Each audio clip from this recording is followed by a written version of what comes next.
We love Nordstrom more than anything. We were 10 years ago when we launched, and we got confirmation the buying team was going to place an order for our brand. Was a huge moment for us. It was such a confirmation for our brand, for everything, and we really felt like this is it as soon as we got into Nordstrom. And we were like a real brand then. Yeah.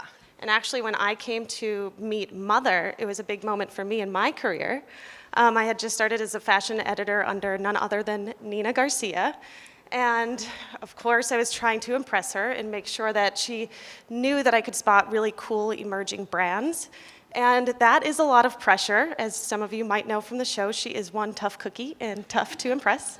And I was so thankful that I got to sit down with Tim and Leela, and it was really the first brand that I ran into Nina's office and said, you have to meet with them. And I pulled her out of a meeting, took a chance, and I had her sit down, and she was just blown away too. So with that said, should we start in 2011 when you first hit the market? What was happening? We started in 2010 in my basement, and then we first shipped in 2011, so depending on who you talk to.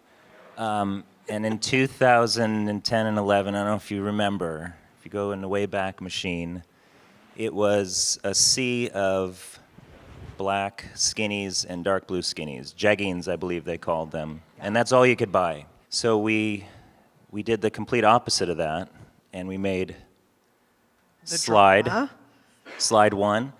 We made the Drama, which was a high-waisted, light blue flare. And so this was really our first launch back into denim, back into jeans.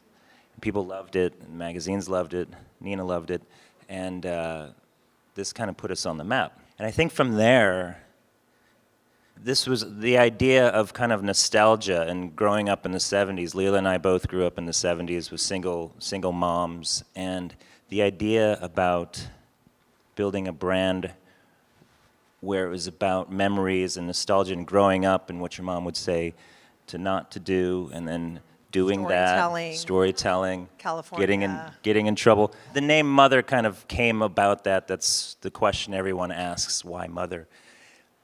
Really what we wanted one word that was kind of a loaded word. You know, when you say Mother, it evokes a reaction, and it evokes some kind of like, what, really? That's the name, Mother?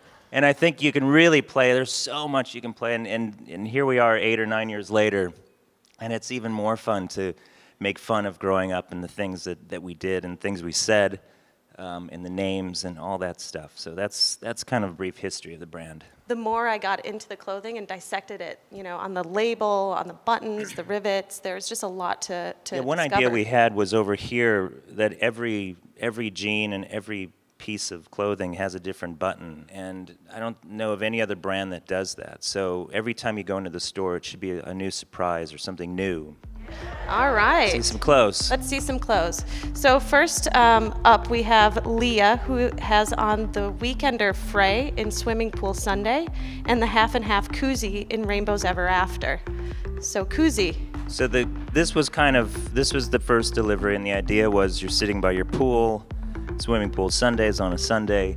And then we have Katie, who is in the Hustler Ankle Fray in Wishful Drinking, and the Raincoat in Pitter Patter. Also drinking by the pool.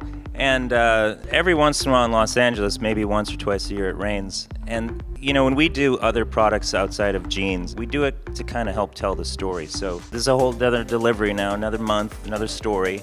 Yes, so we have Bruna, who's in the Looker Ankle Step Fray in Where There's Smoke, and a loose veteran jacket in Desert.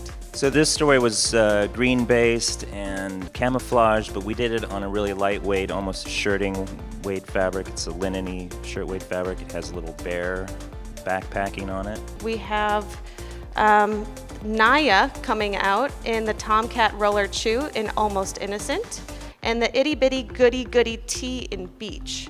You guys really do have a lot of fun with those names. Yeah, we do. Well, and I love this pant because it really shows off a good shoe. So I think that this is great for sandals and sneakers. The basis of the success for a denim brand is the fit. And then secondly would be how soft and incredible and high quality the fabrics are. When we first started, you we realized everyone talked about fit, and they talked about the wash, and they talked about the fabric, but no one has ever talked about how they feel. And I think that was one of the first things we wanted to do when we started, is really talk about how the jeans feel. So I think that's always been in the ethos of the brand, is this softness of the jeans and how comfortable they are.